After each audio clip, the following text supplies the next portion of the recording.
As cidades que estão perto dessas 29 barragens aí que correm o risco de estourar são São Félix do Xingu, Ipixuna do Pará e Barcarena, todas no Pará. Presidente Figueiredo... Eu avisei. E não é com alegria que eu digo isso.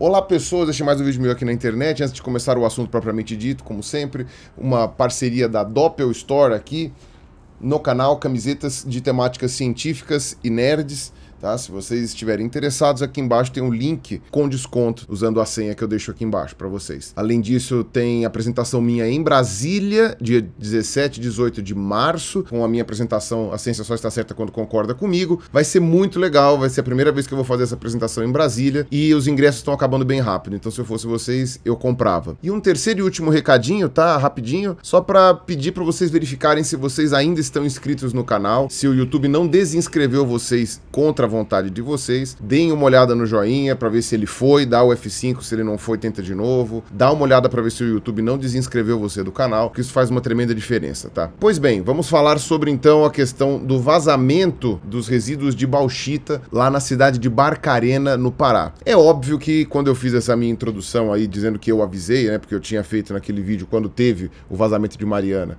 um aviso de que haviam outras barragens com perigo de vazar, eu não falei Barcarena porque eu sou um vidente mágico, né? Porque você tinha nos relatórios lá do DNPM, que eu vou deixar todos aqui embaixo de novo, algumas barragens que estavam em situação crítica, que eles chamam que era o nível A de periculosidade, que quer dizer que era muito alto o risco de vazamento e muito alto o risco de dano para as populações locais, porque estava muito próximo de uma cidade. Isso daí já era uma tragédia anunciada. Só que esse vazamento que estão anunciando agora de Barcarena, ele foi bastante diferente desse de Mariana, tá? Eu vou ter que pontuar agora aqui as semelhanças e as diferenças desses vazamentos e o que vai ser feito, tá? Basicamente, a cidade de Barcarena fica bem ao sul de Belém do Pará. Ela fica bem pertinho, na verdade, de Belém. Se vocês forem olhar no mapa, vocês vão ver que elas estão uma do lado da outra. E você tem lá muita extração de vários minérios, não só bauxita, né, que vai gerar o alumínio depois, como também o caulim, que é extraído em Ipixuna, só que ele é enviado por minérioduto até Barcarena, né, onde a empresa responsável, principalmente pelo caulim, né, que é essa Imeris, opera a unidade industrial que faz a preparação toda do produto e depois coloca num porto e manda para onde tem que mandar, né, geralmente para fora. E você também tem a bauxita, né, que é extraída pela Norsk Hydro, né, que é a empresa norueguesa, que aqui no Brasil ela recebe o nome de Hydro Alunorte, que provavelmente deve ser alguma fusão, alguma coisa assim. E o que acontece? Desde o começo dos anos 2000, que você tem vários acidentes ambientais ali naquela região de Barcarena, exatamente por causa da alta concentração de extratoras de minério ali. Desde o início do ano 2000 até hoje, já somam 7 acidentes ambientais, tirando esse último, né, então agora talvez seja o 8º. Você teve derramamento de coque no Rio Pará, que é um tipo de carvão, né, o coque. O afundamento da balsa Miss Rondônia, carregada de óleo da BPF. A contaminação do rio Murucupi, transbordamento da bacia de rejeitos de lama vermelha, ou seja, de extração de bauxita. Vazamento da soda cáustica no Rio Pará. Chuva de fuligem na Vila do Conde. Vazamento de rejeito de caulim, em 2010, se não me engano. Então aqui eu vou deixar aqui embaixo alguns links com esses históricos todos, né, mostrando que não é fácil viver na região de Barcarena. Barcarena tem em torno de 100 e poucos mil habitantes, e cada uma desses acidentes que acontecem, acidentes daquela coisa, né, da maneira quando a gente tá falando de indústria, né, você tem sempre aquelas questões lá de segurança que dizem que acidentes não acontecem, acidentes são causados, né, então sempre há um fator involuntário nos acidentes, né, algum agente externo que vai contra o controle humano, porém sempre há também um fator humano ali, que foi uma negligência, algum tipo de descuido que fez com que o fator natural causasse a tragédia, né. Então, eu já falei sobre tudo isso naquela época do acidente de Mariana, né, que também, acidente, chame como quiser, né, catástrofe, tragédia e tal. Naquela época eu fiz um vídeo muito explicativo, que não sei se você já viu, mas É um vídeo que eu, inclusive, recomendo que você veja antes de terminar esse aqui, porque eu não vou ficar explicando outros conceitos que eu já expliquei lá, tá? Foi um vídeo que me deu muito trabalho pra fazer, pra ainda depois vir o pessoal falar que eu fiquei passando pano pra mineradora Samarco, sendo que eu revi aquele vídeo ontem e eu não achei que eu passei pano pra ninguém, muito pelo contrário. Eu falei apenas que a Samarco deveria ser penalizada, deveria pagar as multas, que ela estava pelo menos fingindo estar se mobilizando no começo, de quando a tragédia ainda estava na mídia. Depois eu fiz um outro vídeo explicando isso, né, como que às vezes as pessoas elas são tão emocionalmente afetadas por certas coisas que elas não ouvem a voz da razão, ou não estou dizendo que eu sou a voz da razão, mas pelo menos uma voz não emocionada, né, elas só querem um discurso emocionado, inflamado, e infelizmente nesse ano eleitoral eu só vejo trevas por aí com relação a isso. E depois eu fiz um terceiro vídeo, 6 meses depois, falando da situação de Mariana, mostrando que efetivamente aí sim, naquele ponto, a Samarco merecia todas as críticas possíveis, porque ela não estava pagando as indenizações, não estava recuperando o rio e não estava pagando as multas que ela deveria pagar pelo que ela causou na bacia do Rio Doce. Então agora, sem esse estágio de emoção, né, que a tragédia acaba gerando, a Samarco fica indefensável mesmo pelas coisas que ela não está fazendo, tá? Não importa que ela tenha, sei lá, recuperado coisas pontuais ali ou ajudado de alguma forma, ela está fazendo de maneira errada, ela não está agindo nas prioridades, que é pagar a multa ambiental e ajudar na reconstrução do distrito que foi arregaçado, né? Então o que acontece? Na região de Barcarena já é muito comum você ter destruição de igarapés, poluição do rio, e aí todo mundo fica sem água, ou a água fica imprópria para consumo. Eles falam que tem ali as barragens de bauxita, né? E quando você tem um tempo muito seco, há uma certa poeira vermelha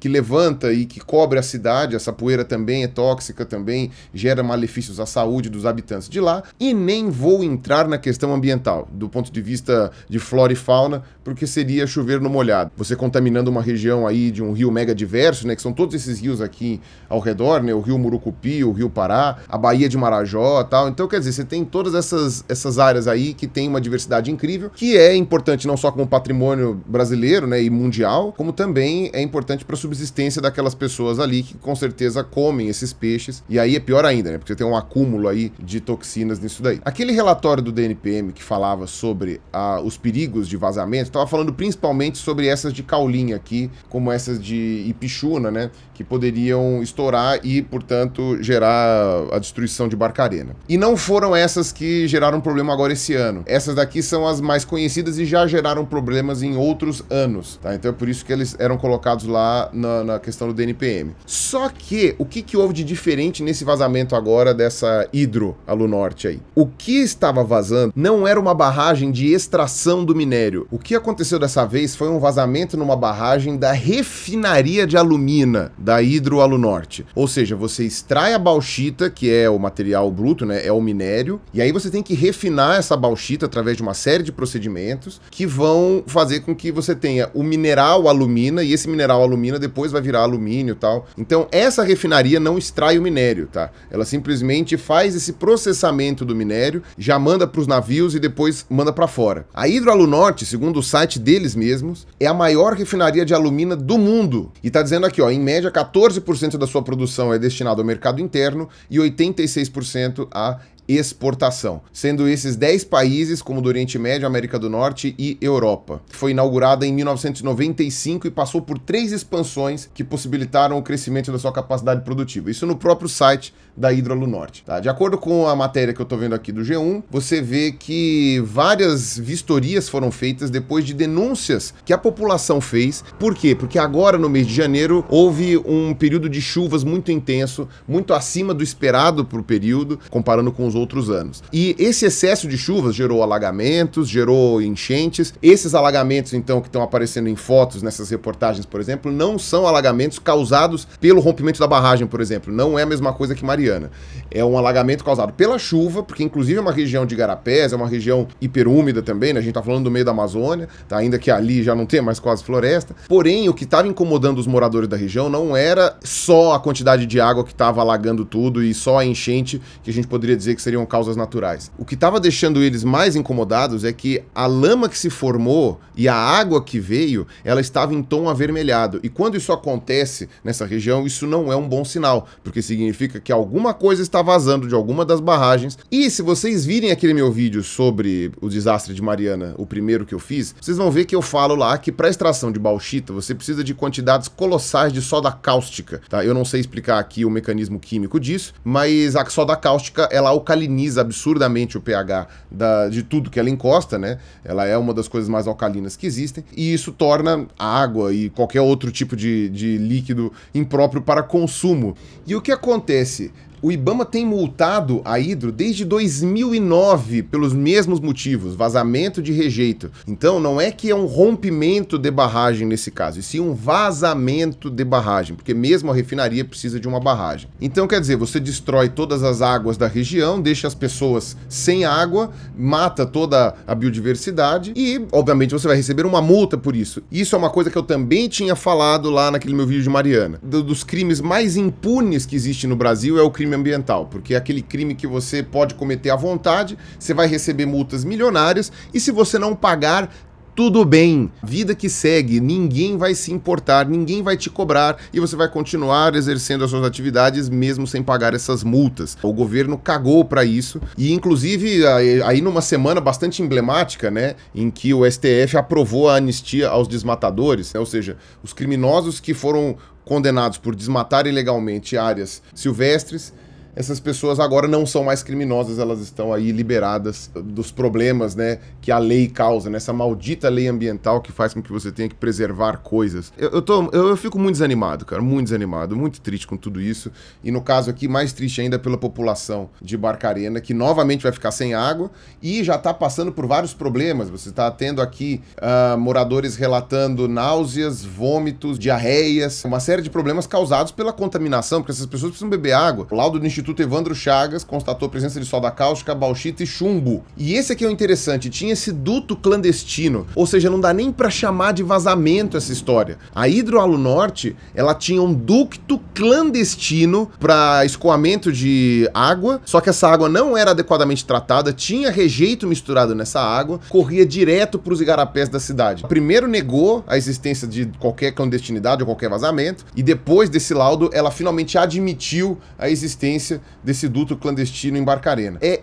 Assim, assustador, sabe? E aí eu até entendo essa discussão que as pessoas geram para mais Estado, menos Estado, porque as pessoas acabam se revoltando com isso por incompetência do Estado, que não conseguiu gerenciar esse tipo de coisa por um lado, e por incompetência da empresa, que cagou para tudo. Então, de um lado, são as pessoas dizendo que tudo que é privado é ruim, porque não tem preocupação alguma, só visa o lucro, e do outro lado, as pessoas dizendo que tudo que é público é ruim, porque não há controle, porque as pessoas são corruptas e etc. Que eu entendo essa discussão, mas essa discussão é uma discussão acéfala, porque as pessoas não estão indo no cerne da questão. Você tem que ter não uma parceria, não tô falando de parceria público-privada aqui, que às vezes é até mais temeroso ainda. Eu tô falando de um controle, tá? Quem vigia os vigilantes? Você tem que ter empresas que denunciem, por exemplo, abusos do governo, e o governo precisa sim multar essas empresas e depois cobrar. Que adianta você multar uma empresa em milhões de reais se depois ela não vai pagar e tá tudo por isso mesmo?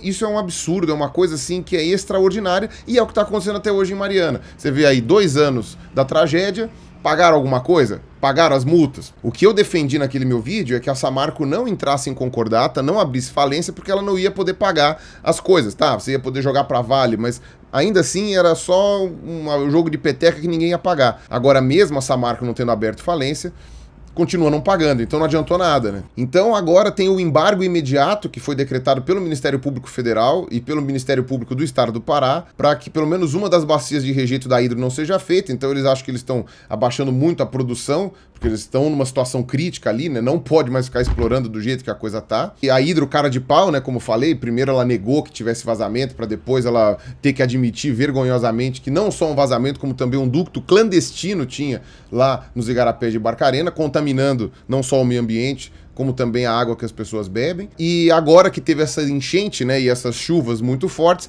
ficou impossível negar esses vazamentos, justamente por causa da coloração avermelhada da água, que denuncia, né, esse rejeito de bauxita que não deveria estar saindo, né, em direção à cidade de Barcarena, para contaminar tanto a população humana quanto a população de outras formas de vida, sejam animais, sejam vegetais. E, inclusive, teve uma questão de fiscalização sob suspeita, certo? O presidente da OAB do Pará, ele decidiu pedir para a justiça uma investigação, dizendo que havia talvez um suborno ali envolvendo a fiscalização ambiental. Precisaria ver por que é que há tanto tempo com esse duto clandestino ninguém fez nada, sendo que existem vistorias periódicas ali. Tanto é que o secretário do Meio Ambiente, Thales Belo, foi afastado. Bom, enfim, então, se desde 2009 já teve transbordamento de lama de rejeito da Hidro lá em Barcarena e ninguém fez nada, nunca teve compensação, nunca teve pagamento de multa nem nada, não dá para esperar que agora que as pessoas estão ficando doentes de novo, estão ficando sem água de novo, e vai acontecer alguma coisa. Não vai acontecer nada. Tá? Novamente, vou usar o mesmo meme que eu usei da outra vez. Crime ocorre, nada acontece, feijoada. É basicamente isso que tem no Brasil. Você tem uma impunidade gigantesca e isso também acaba deixando compreensível o desejo de algumas pessoas por um governo mais autoritário, que faça valer as leis e que mostre um braço firme do Estado, tá? Eu não acho, por exemplo, que se ganhar um Bolsonaro da vida aí vai acontecer algum tipo de melhora nesse sentido. Muito pelo contrário, a solução mais provável que eu vejo, sei lá, um Bolsonaro defendendo é afrouxar a legislação ambiental. Tá? É simplesmente fazer esse negócio de preservar o meio ambiente é tudo bobagem. Isso daí a gente tem que fazer é desenvolver o país, é explorar o minério. Enfim, falar qualquer tipo de coisa que ele tá falando agora num discurso, a meu ver, bastante ambíguo, né? Porque uma hora você não sabe se ele tá querendo mais força do Estado, depois ele fala que é pra, na verdade, privatizar tudo. Tipo, sei lá, acho que nem ele sabe direito o que ele tá querendo. O que importa é, eu entendo as pessoas estarem defendendo certos políticos ou certos salvadores da pátria que tentem corrigir esse tipo de coisa, porque é uma vergonha. Olha que vergonha que é isso aqui que acontece no Brasil. Você tem um vazamento, você tem, no caso aqui acho que não houve nenhuma morte direta, pelo menos até o momento, mas você tem aí vidas, centenas de milhares de vidas destruídas porque não tem mais água e, no caso, algumas pessoas aqui acho que nem mais casa, né, por causa das inundações. Nada vai acontecer, nada vai acontecer. A Hidro não vai pagar nada e não vai acontecer nada. Vai continuar do mesmo jeito. A população local já está fazendo denúncias e já está fazendo protestos.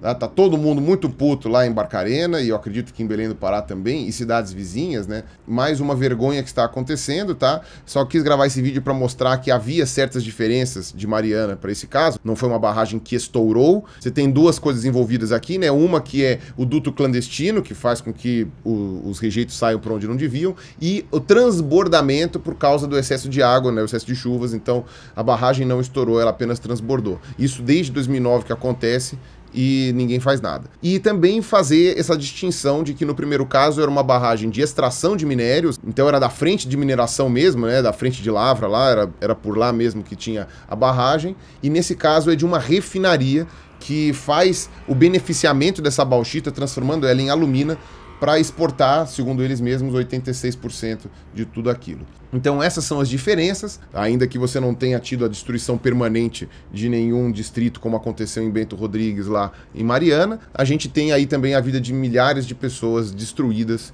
e arregaçadas, devido ao total descaso de uma empresa gringa que vem aqui, explora o nosso solo aqui e depois leva para o país deles, que não está nem um pouco preocupado com a destruição que vai acontecer aqui. Então aquele discurso da Noruega lá, de não, vamos cortar a verba do Brasil, porque o Brasil está destruindo a Amazônia e a gente dá dinheiro para proteger a Amazônia, puta papo hipócrita do cacete, entendeu? Não tem nada dessa questão de preservar a Amazônia, a Noruega não está preocupada com isso. Eu acho que isso deveria vazar e deveria vir a público lá na Noruega. Eu acho que esse tipo de protesto deveria acontecer também lá na Noruega, porque a população lá da Noruega não é apática que nem a nossa, não. Pra falar, ó, o que vocês estão fazendo com a Amazônia lá, que todo mundo fica dando ajuda humanitária e pagando dinheiro pra preservar a Amazônia, e ó, o que a Noruega tá fazendo aqui. Quer dizer, uma empresa da Noruega, né? Não tô culpando toda a Noruega como país ou todos os noruegueses, mas ó o que tá acontecendo. E além do descaso dessa empresa, a incompetência e corrupção de um país em que tudo funciona muito mal, como o Brasil. Quem paga o pato é a população, é o meio ambiente, é o patrimônio que o Brasil tem, tanto um patrimônio nacional quanto o patrimônio da humanidade. Então não tenham a esperança, eu pelo menos não tenho a esperança de que a Hidro Alunorte vai pagar essas multas ou de que esse tipo de tragédia vai parar de acontecer. Eu acho que elas vão acontecer cada vez mais, vão ficar extremamente comuns e ninguém vai fazer nada. E é assim que acontece. Tá? Esse é o mundo que a gente vive. Sei lá, eu tô bastante pessimista, tá, gente? Então é isso aí, um abraço pra vocês e falou!